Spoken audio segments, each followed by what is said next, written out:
and that was Ernie, never the case. Ernie, I also got to say, you know, that room was filled with so many incredible athletes, and you were probably one of the best ones that nobody really knew about. And if it weren't for our Bible study, you wouldn't have a hole in your hamstring right now. You sacrificed everything you had. That's what I'm saying. The Bible Bowl, you went down.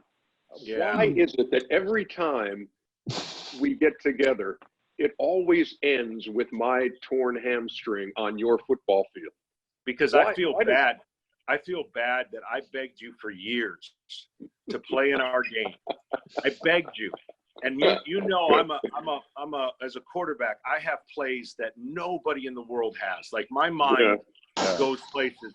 And all I can remember is I was so excited. You had stretched for an hour and a half, it seemed like.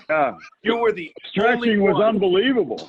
And I'm like, this guy is so prepared. He's just, everything he does is prepared. So we're driving. It's the first drive, and we're on the 10-yard line on my field in the backyard.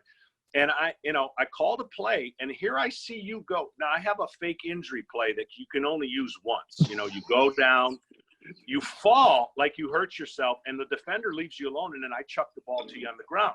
So as I'm backpedaling, I'm looking at the field, and I'm looking at the play, and I see like somebody shoot you in the leg, and you fall. I'm like, what is he doing? That's not the play I called. And so we ran the play, and 3 times you tried to get up, and 3 times you fell back. Yeah. And I just, in front Birdie, of everyone, I feel bad. Don't be piling on now, Birdie. Don't be piling No, on. I wanted to say something positive. I'm really glad that your leg was stuck at a 90-degree angle, because I knew you had to go sit at TBS and broadcast. And when they carried you off the field, it was stuck. And I thought, this is going to be perfect. So it worked out well for you. You were able to work that night. I heard that you were sweating profusely throughout the broadcast due to pain. But I love that you can broadcast without being 100%, you know?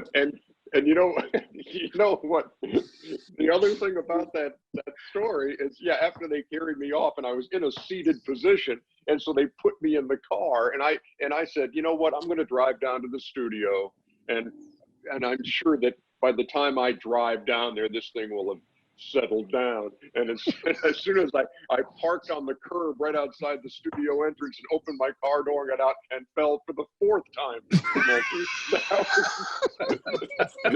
I'm laying on the ground. I'm laying on the ground in the parking lot, and security guys saying, "Are you okay?" And they come outside with one of my office chairs and wheel me into the studio in an office chair. And then eventually I had to go to the hospital and have them tell me how bad it was and wrap it up. But thank you for bringing that up. So Smoltz, I'm sure the way you're spinning this is to say that Ernie is evidence that God raises people. Absolutely. Yeah. That's absolutely a segue. Yes. And look at him. It didn't cause one problem in how great he is. It's just it was an official retirement of his athletic career, and I wanted everyone to know we appreciate how great of an athlete Ernie Johnson is. Yeah. That's the way you want to go out, you know? Yeah. Hey, I want to say this. At JR's, I was always a little upset. My confidence was hurt. It was bruised because nobody would ever let me read.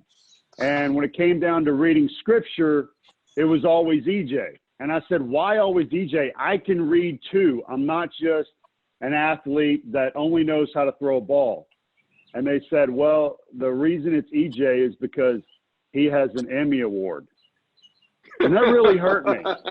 You know? Jeez. Oh. So now we were able to go back. You know what I'm saying? It's not that important to me. I'm not into self-promotion. It's a little spot right there. But Birdie, I want to go back. I want to go back to JR's and somebody let me read. I now have the credential to read, and not happening for me. But Birdie, what we didn't want to throw anybody under the bus. And so one year in December, we were going through the Christmas story. Oh, and we allowed John to read. And John John quoted Rod Stewart. I don't know how he did it, but he said, Maggie arrived from the east. And as soon as he said Maggie, we had to move. We had to remove it. It is like, EJ, you're going to become our designated reader to protect, man, the purity of the word. Smoltzy, man, had Maggie arriving, brother. And when he said that, it was over. That's true. That's true, Bernie. That's so good. That's so good. Hey, and, you know, now Smoltzy's broadcasting the World Series. EJ, I learned so much from both of you guys. Smoltzy, thanks for your help. You know, when I was getting started, EJ, you still do have the best voice, so I understand why everybody wanted you to read. For whatever reason, Scripture sounds so good when you read it. So I think you need to come out with your own Bible on cassette or Bible on CD now or Bible on hard drive and read the Bible to everybody, because it was pretty magical. I miss those days. Well, we'll see how long this quarantine lasts. You might be onto something there, Bertie. There you go. Ernie taught me how to just keep it simple, stupid, when I got a privilege of working with him, and don't use big words or try not to impress anybody. And so I learned a valuable lesson by trying to say that I tried to say the word precipitation. I don't even know several why. times. Why? Yeah. I said the precipitation, and all I finally got to was the rain had stopped, and Ernie told me that, you know, you really don't need to use big words. So I've just that's been my motto the rest of my life. Bertie, you may have missed that one, but he and EJ were working together, and John, he was trying to say precipitation and kept saying participation. Yeah. And when the umbrella started popping up, I remember EJ said, yeah, there's a lot of people participating in the participation.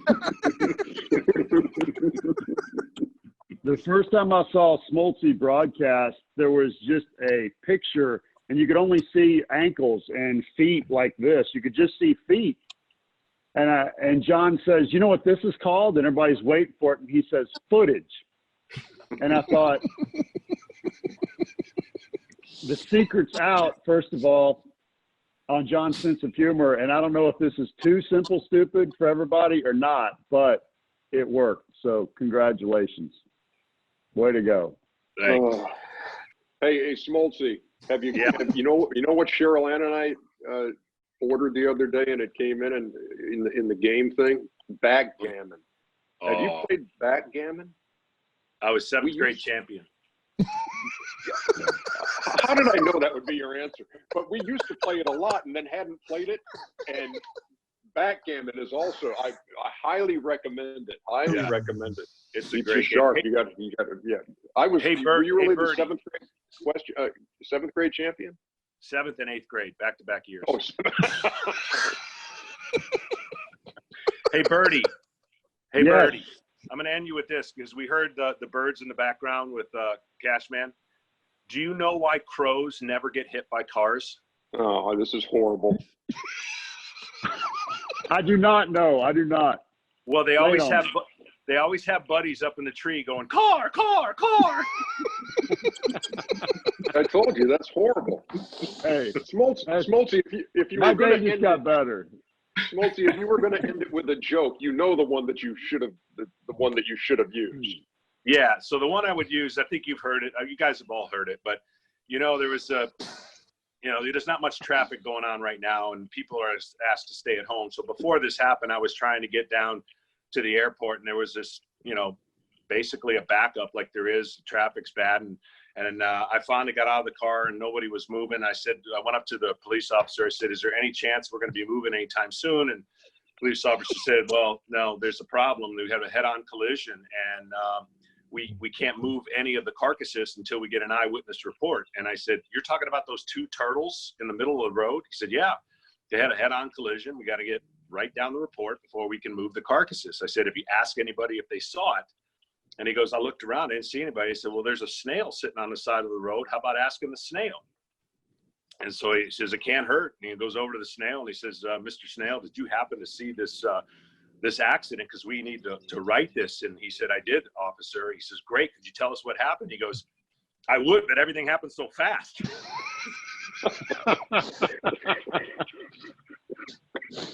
EJ, that is your fault. That is your fault, EJ. But that wasn't even the one. It was a different. No, the other one. No. The other snail turtle joke. Yeah, the snail say. What did the snail say on the back of the turtle? What did the snail say on the back of the turtle? I don't know what he got. That's my favorite right there. Yeah, That's that's your favorite. that made my day. Maybe I should start a He podcast. actually said that on the air one night when he and I were working together. He used that on the air. The last game we did. Yeah. Yeah. Regular season. Last regular season game. That was worth Hey, being Cash on Man. this broadcast just for that. Yeah. Yeah.